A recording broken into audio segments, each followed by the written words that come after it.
ভাবে সমন্বিতভাবে প্রশাসনিক এবং পুলিশি ব্যবস্থা গ্রহণের মাধ্যমে নিয়ন্ত্রণ করে থাকি। এবারও তার বার্তায় ঘটবে না। পুলিশ প্রাইমেসি প্রতিষ্ঠা এবং প্রশাসনিক কঠোর পদক্ষেপ গ্রহণের মাধ্যমে আমাদেরকে আমাদের উদ্দিষ্ট লক্ষ্য হাসিল করতে হবে। জুলাই আন্দোলন উত্তর বাংলাদেশে বাস্তব কারণে আমরা আমাদের আইন প্রয়োগ শৃঙ্খলা প্রতিষ্ঠায় দীর্ঘ সময় নানান অসুবিধা ভোগ করেছি। আমাদেরকে এই অবস্থা থেকে বেরিয়ে আসার চেষ্টা করতে হবে এবং আমরা মনে করি এই ইলেকশনের আগে, নির্বাচনের আগে এই পর্যায়ে আমরা আমাদের সক্ষমতা যথেষ্ট পরিমাণে অর্জন করতে পেরেছি। আমি নির্বাচন কমিশনের কাছ থেকে আমাদের এই কঠোর পদক্ষেপ গ্রহণের ব্যাপারে অব্যাহত সমর্থন চাই। আমরা সমাজের বিভিন্ন অংশের ছোটোখাটো ইস্যুতে দাবি দেওয়া, রাস্তা অবরোধ এবং হাইওয়ে অবরোধ, সমাজে অস্থিরতা সৃষ্টি, এসব যে প্রচেষ্টা দেখতে পাই, আমরা মনে করি এগুলো বন্ধ করার সময় এসেছে। আমরা যদি সব জায়গায় অর্ডার প্রতিষ্ঠিত করতে না পারি, আমাদের পক্ষে নির্বাচন অনুষ্ঠানে নির্বাচন কমিশনকে সর্বাত্মক সহায়তা দেওয়া সম্ভব হবে না।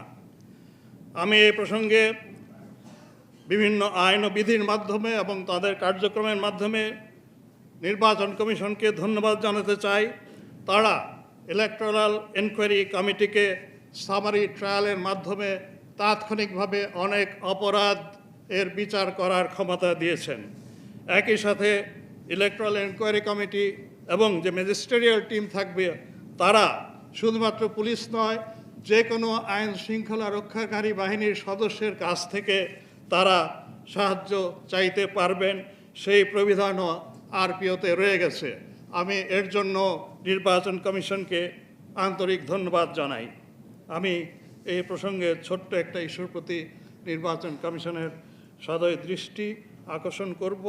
পুলিশ সুপার কিংবা মাঠ পর্যায়ের অফিসের অধস্তন সকল কর্মকর্তার বদলির ব্যাপারে একটা লিমিটেশন রয়েছে। আমার একটু স্পষ্টীকরণ লাগবে এই জায়গায় যে সর্বনিম্ন পর্যায়ে, যেমন কনস্টেবল কিংবা একজন সাব ইন্সপেক্টর, এই জাতীয় পদেও যদি পরিবর্তন করতে হয়, আমাদের পূর্ব আলোচনার দরকার আছে কিনা আশা করি আমি ইলেকশন কমিশনের কাছ থেকে এইটুকু ক্ল্যারিফিকেশন পেয়ে যাব। আমি বাংলাদেশ পুলিশের তরফ থেকে এই প্রতিশ্রুতি দিতে চাই মাননীয় প্রধান নির্বাচন কমিশনার এবং সকল নির্বাচন কমিশনারগণকে যে আমরা আমাদের সর্বশক্তি দিয়ে এবং সর্বাত্মক প্রচেষ্টার মাধ্যমে এইবারের এই নির্বাচন সফল, সুন্দর, শান্তিপূর্ণভাবে করতে পারবো এবং এর সম্পূর্ণ সক্ষমতা আমাদের আছে। এর উপরে আপনারা বিশ্বাস রাখতে পারেন। আল্লাহ আমাদের সকলকে হেফাজত করুন।